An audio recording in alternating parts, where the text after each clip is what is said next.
Assalamualaikum warahmatullahi wabarakatuh. Sebelumnya, perkenalkan, nama saya Alfiadini Nur Latifah dengan NIM 225150400111133 dengan mata kuliah Dasar Basis Data kelas E. Di sini saya akan menjelaskan mengenai Entity Relationship Diagram. Sebelumnya, kita harus mengenal gambaran besar dari ERD itu sendiri. Nah, apa sih ERD?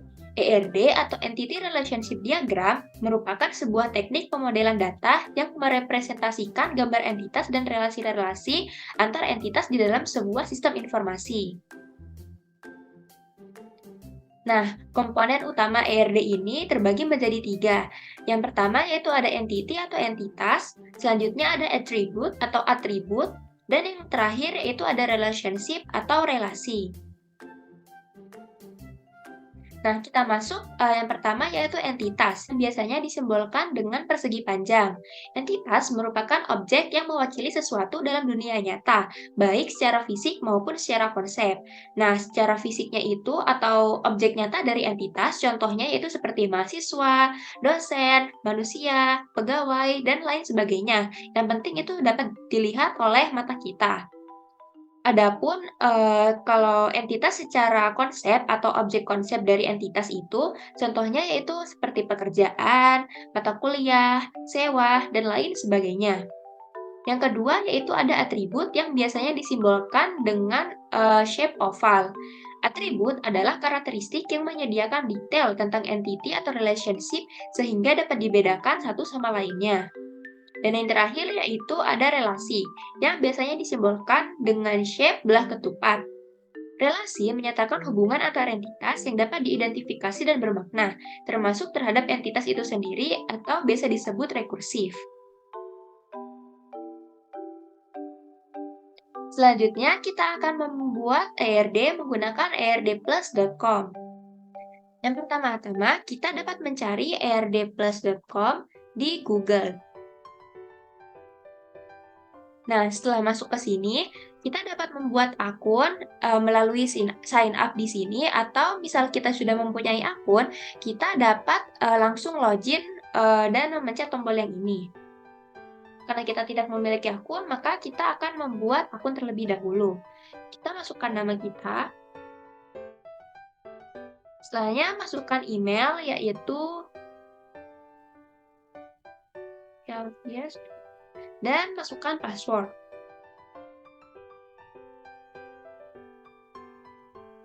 Setelahnya itu kita create account.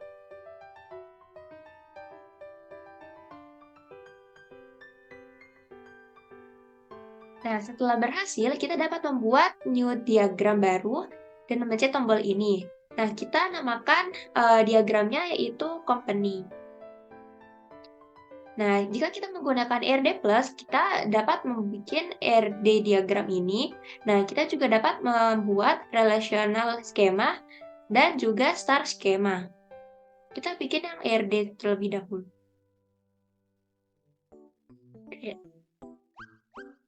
Setelahnya kita langsung dapat memilih yang ini. Setelah itu, kita akan membuat ERD sesuai yang telah dicontohkan tadi. Yang pertama, jika kita ingin membuat entitas, maka kita dapat mengklik tombol yang ini, yaitu entity. Nah, setelahnya kita dapat menamai entitas tersebut di bagian sini. Kita langsung namakan employee.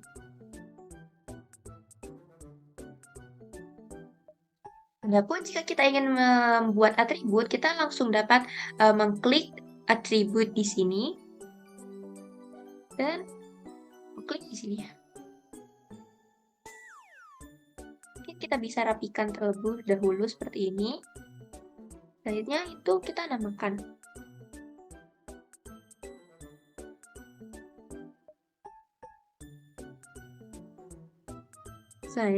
Misal kita ingin membuat sebuah relationship, maka kita klik yang ada di sini dan langsung masukkan di works. Mungkin kita langsung percepat saja ya.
Nah, di sini saya akan menjelaskan beberapa hal singkat mengenai ERD.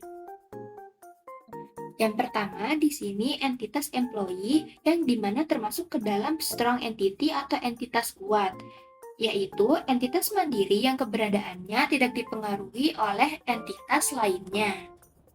Selanjutnya, di sini ada entitas dependen. Dependen di sini termasuk ke dalam weak entity atau keberadaannya tergantung pada keberadaan entitas lainnya, yaitu bergantung kepada keberadaan oleh pegawainya ini atau employee. Selanjutnya yaitu ada simple attribute. Simple attribute itu adalah atribut terkecil yang tidak dapat dipilah lagi. Contohnya yaitu seperti ini, ada birth date, ada address, salary, sex, dan lain sebagainya. Sedangkan jika composite atribut, yaitu atribut yang masih bisa dipilah-pilah lagi menjadi sub-atribut yang masing-masing memiliki makna. Contohnya itu seperti name ini yang masih dibagi menjadi first name, minute, dan juga last name. Selanjutnya di sini yaitu seperti ada name dan number termasuk ke dalam primary key. Primary key sendiri adalah kunci yang dipilih untuk mengidentifikasi entitas secara unik. Adapun di sini locations, yaitu termasuk ke dalam multi-valued attribute, yang dimana atribut ini memiliki lebih dari satu nilai yang jenisnya sama dari sebuah data tunggal. Misalnya nih, departemennya ini location-nya itu ada di Surabaya, Jakarta, Malang, dan lain sebagainya. Di sini ada number of employees termasuk ke dalam derived attribute atau atribut yang nilainya diturunkan dari atribut atau tabel lain yang berhubungan. Adapun di sini relasi works for, yaitu di mana relasi many to one.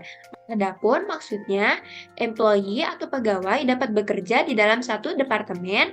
Nah, sedangkan departemen ini dapat dikerjai atau dilakukan pekerjaan oleh banyak pegawai sekaligus. Adapun misalnya manage. Nah, ini manage termasuk ke dalam relationship one to one. Maksudnya yaitu pegawai dapat memanajemeri satu departemen dan satu departemen itu memiliki atau dimanajeri oleh satu pegawai. Nah, mungkin itu saja penjelasan singkat mengenai ERD dari saya. Selanjutnya kita akan membahas kelebihan dan kekurangan dari ERD Plus itu sendiri. Adapun kelebihan erdplus.com yang pertama yaitu berbasis online, yang dimana kita tidak perlu melakukan instalasi yang sekiranya dapat memberatkan atau menambah memori kita. Selanjutnya yaitu ERD Tools sudah jelas dan spesifik. Misalnya jika kita tadi mengklik entity, maka langsung keluar atau langsung disimbolkan dengan simbol persegi panjang. Selanjutnya yaitu tersedia banyak fungsi, seperti kita dapat membuat ERD, relational schemas, scar schemas, dan lain sebagainya. Selanjutnya, dapat mengelompokkan diagram ke dalam folder terkait.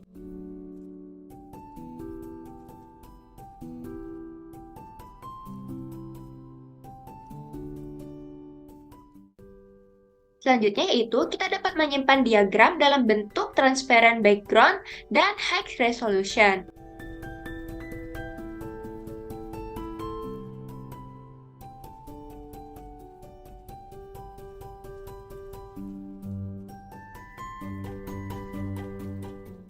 Dan yang terakhir yaitu diagram yang sudah dihapus dapat dikembalikan. Nah, misalnya jika kita tidak sengaja untuk dalam menghapus diagramnya, nah kita itu dapat membackup atau mengembalikan diagram tersebut.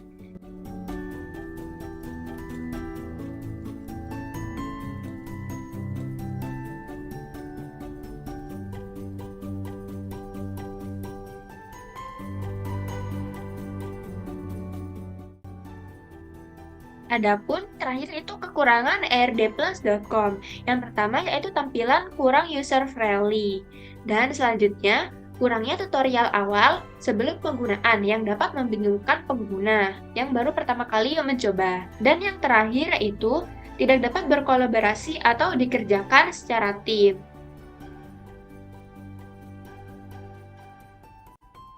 Mungkin itu saja penjelasan mengenai entity relationship diagram dari saya. Jika ada informasi yang salah, saya mohon maaf dan terima kasih yang sebanyak-banyaknya. Wassalamualaikum warahmatullahi wabarakatuh.